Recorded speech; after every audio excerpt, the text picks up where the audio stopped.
You don't think that Boltzmann brains are physically possible? No, I don't. Maybe I don't totally grasp the problem of Boltzmann brains for physicists because clearly they offend our intuitions that these are possible and that we're more Yeah. likely to be Boltzmann brains. But my understanding of this, the problem was that our best theories of physics do hold Boltzmann brains as possible Hmm. physically. So is what you're saying that you just think our theories of physics are in some way wrong if they allow for the possibility of Boltzmann brains, even though they're what we use right now? Yes. Do you know, can you point to where it is that you think the problem lies? Well, I think it goes back to this issue of where does complexity come from? So I'm just using complexity as kind of like a not very well defined word right now, just like colloquially. But, like a brain is a very complex object. And the argument, I guess from the physics side is, there's a small probability that a particle could fluctuate into existence. So there's a smaller probability that two could, and there's a smaller probability that an atom could. And then, like you can just do the whole cascade all the way up to a brain. And I think it's not, I think that is physically not possible. And I think it's not accounting for a few things. Like, one, it's not accounting for the persistence time of each object along the chain.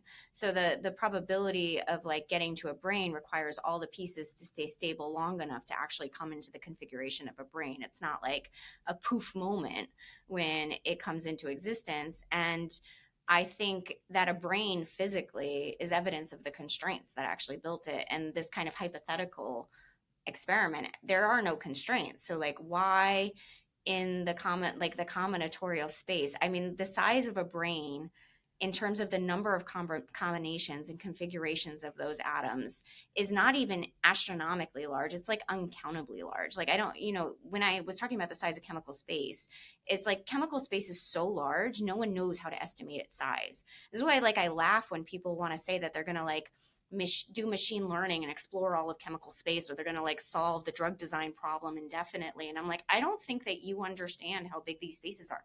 They are so big that the universe cannot generate every object. How are you going to compute this space? It's like, it's huge. And so it's really so that's a probabilistic argument, that it's just so low probability. But I actually think it's not physically possible. I think there's something about the mechanism for generating structures that's not spontaneous. I think there's a non like my sort of my model of reality right now, which changes pretty often, but is that the underlying structure is non-deterministic, and it's not really predictable in a sense. So like this comes from, like, if you look at quantum foundations, it's like very clear that there's some indeterminism or non-deterministic behavior at the base level. And I think the deterministic structure that we see is all the product of selection. So and co-constructive constraints in the physical world, because there's all of these structures that have emerged that are interacting and basically allowing certain structures to persist in time and then construct new structures which can also persist in time. And so I think if you take time seriously and you think objects that exist require a mechanism for their existence, and that mechanism often is the physical embodiment of other objects that actually can be the cause for their existence. That's not like a totally radical thing to say, but it's a very obvious feature of our environment.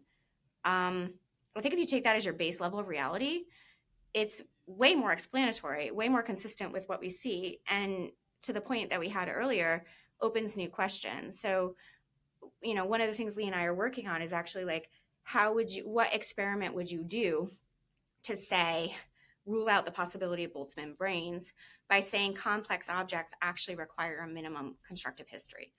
And so I think there is a way to actually say, you could do an experimental test. Is spontaneous generation possible? Or is it the case that this object has to be constructed over time? And if it's the latter, then that would be consistent with what we think in assembly theory and the foundations of physics that we're building. If it's the former, it would be consistent with current physics. But I don't see any empirical evidence to suggest that Boltzmann brains are an actual real physical possibility, even though they might be a logical possibility based on current theories.